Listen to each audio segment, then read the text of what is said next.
Diarrhoea की history पढ़ेंगे, ठीक है। कैसे जो है आप पेशेंट से जो पेशेंट आएगा आपके पास, डायरिया की हिस्ट्री आपने कैसे लेनी है। तो फॉर एग्जांपल आपके पास पेशेंट आया चीफ कंप्लेंट के साथ कि मुझे जो है ना लूज मोशन लग रही है। पेशेंट पास अगर आपको ये कह रहा होगा लूज मोशन है, कुछ जो पढ़े लिखे होते हैं वो कहेंगे हमें डायरिया है, ठीक है। तो आपने मेन चीज इसमें जो इम्पोर्टेंट है ना वो हिस्ट्री ऑफ प्रेजेंटिंग इलनेस है कि क्या क्या क्वेश्चन करेंगे जिससे आपको पता लगे कि पेशेंट को कौन सी डिजीज है। तो डायरिया की काफी आगे जो है डिजीजेज है, ठीक है। सिम्टम के साथ आपको पता लगे। सबसे पहले कहाँ से स्टार्ट करेंगे आप, ऑनसेट से, ठीक है। ऑनसेट में आप क्या पूछेंगे कि कैसे आपको डायरिया स्टार्ट हुआ, सडन ऑनसेट था या ग्रेजुअली, ठीक है। उसके बाद आएगा ड्यूरेशन। ड्यूरेशन में पूछेंगे कितने दिनों से है, एक दिन से है, 2 दिन से है, 3 दिन से है, ठीक है, क्योंकि वो उसी हिसाब से चलेगा। साथ में फ्रीक्वेंसी आपने लाजमी पूछनी है कि एक दिन में आपको कितनी दफा मतलब डायरिया हो रहा है। उससे आपको डिहाइड्रेशन का पता लगेगा, पेशेंट कितना वीक हो रहा है या नहीं, ठीक है।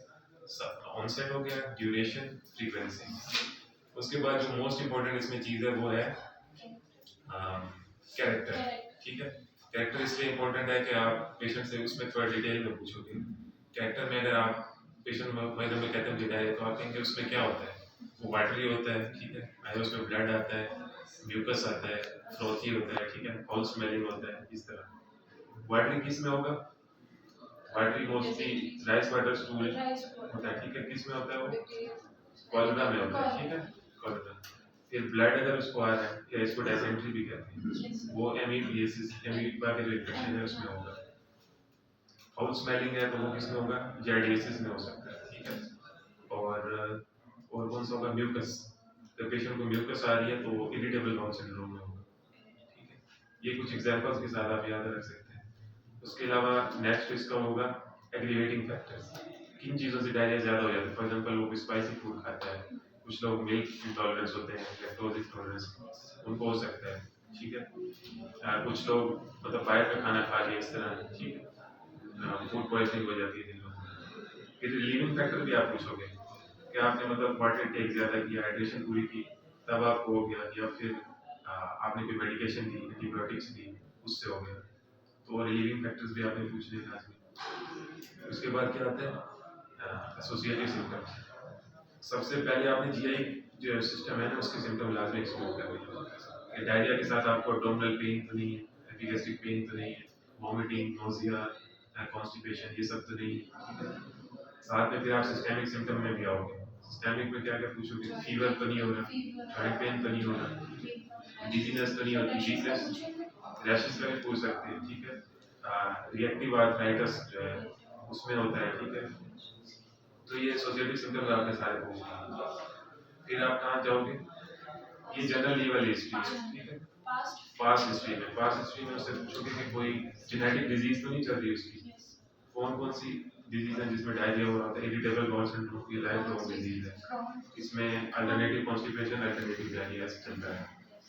उसके बाद क्या होता है, क्रोन डिजीज में हो सकता है, ठीक है। एक होता है इन्फ्लेमेटरी बाउल डिजीज, एक होता है इरिटेबल बाउल, ठीक है। इन्फ्लेमेटरी में अल्सरेटिव कोलाइटिस और क्रोन, उनमें भी डायरिया हो रहा होता है, ठीक है। ये आप एक्सक्लूड करोगे, इलेक्ट्रॉल इंटॉलरेंस को एक्सक्लूड करोगे, ठीक है। पास हिस्ट्री, फिर पास मेडिकल मेडिसिन की हिस्ट्री भी लेनी है। कुछ ऐसी दवाइयाँ हैं उनसे भी होता है। आप अगर डायबिटिक पेशेंट में मेटफॉर्मिन से भी डायरिया हो रहा होता है पेशेंट को, वो एंटीबिलियन ड्रग हो गया, एंटीबायोटिक से भी हो रहा होता है, ठीक है। लेक्सेटिव से भी हो रहा होता है, बाज़ अगर लोग कॉन्स्टिपेशन के लिए जो डुफालेक्स सिरप वगैरह ले लेते हैं उससे भी हो रहा होता है पेशेंट को, ठीक है। ये भी पूछोगे। फिर आप पूछोगे पास सर्जिकल हिस्ट्री भी, वो भी इम्पोर्टेंट है। जो पेशेंट इनकी कोलेसिस्टेक्टमी हो जाती है, मोस्ट ऑफ कोलेसिस्टेक्टमी पेशेंट में भी डायरिया होता है, जब वो फैटी फूड लेंगे तब उसको होगा, ठीक है। उसके बाद क्या आएगा, ट्रैवलर हिस्ट्री भी लेनी है, ठीक है। कुछ लोग ऐसी जगहों पे जाते हैं डिफरेंट कैंपों में, कुछ बाहर का खाना खा लिया, कोई ऐसी एरिया में गए जहाँ पे कोई इन्फेक्शन फैला हुआ है, ठीक है, ऐसे वो खा लिया या अनहाइजेनिक फूड खा लिया, ठीक है, उससे भी हो सकता है। सोशो इकोनॉमिक हिस्ट्री भी इसमें इम्पोर्टेंट है।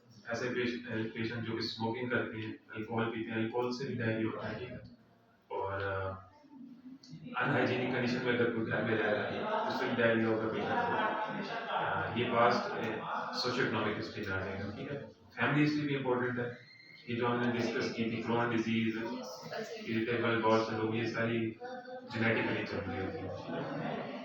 और एंड में जो है आपने जो सिस्टेमिक रिव्यू करते हैं, सिस्टेमिक रिव्यू में वही चीज़ें आपने जीए के सारा एक्सक्लूड कर लिया, सिस्टेमिक में फीवर वगैरह इंक्लूड कर दिया, अपना लैक्टोज इंटॉलरेंस हो गया, सीएनएस के सिम्टम, डिजीजेस, डिहाइड्रेशन, और ये तो यहाँ तक स्केच पे खत्म हो जाती है। आखिर में जो क्या दिया इसकी जनरल फिजिकल एग्जामिनेशन भी इसकी इंपॉर्टेंट है, ठीक है? क्योंकि जाहिर है पेशेंट को अगर दिन में 4 से 5 एपिसोड आ रहे हैं डायरिया के, तो उसको डिहाइड्रेशन भी होगी, तो आप उसकी एग्जामिनेशन लाजमी करोगे। डिहाइड्रेशन की एग्जामिनेशन में क्या करोगे? स्किन टारगेट टेस्ट, ठीक है? स्किन आप इंच करके देखोगे कि वो कितनी देर में वापस जाती है। बच्चों में बहुत ज़्यादा डायरिया होगा तो स्किन नहीं जा रही होगी, स्किन टारगेट का टाइम इंक्रीज हो जाता है। और आप उसकी आइज देखोगे, स्किन आइज, ठीक है? और वाटर इनटेक ज़ाहिर है उस पर आप बढ़ाएंगे फिर। इसके अलावा उसकी एब्डोमिनल एग्जामिनेशन भी आप करोगे। एब्डोमिनल एग्जामिनेशन में क्या करोगे? इंस्पेक्शन पे देखोगे कि कोई स्वेलिंग वगैरह तो नहीं है एब्डोमिन में, फिर उसके नो क्वाड्रेंट में चेक कर लोगे तो कोई टेंडरनेस वगैरह तो नहीं है, एब्डोमिन सॉफ्ट है, नॉन टेंडर है, जो भी। और एंड में जो है परकशन, परकशन तो वो एसआईटीज के लिए होती है ना। और फिर एंड में आप करोगे ऑस्कल्टेशन, ठीक है? ऑस्कल्टेशन में क्या देखोगे? बाउल साउंड, ठीक है? एब्डोमिन सारी वो देखोगे। तो ये बेसिक इसकी एग्जामिनेशन बहुत इंपॉर्टेंट है डायरिया के पेशेंट के लिए।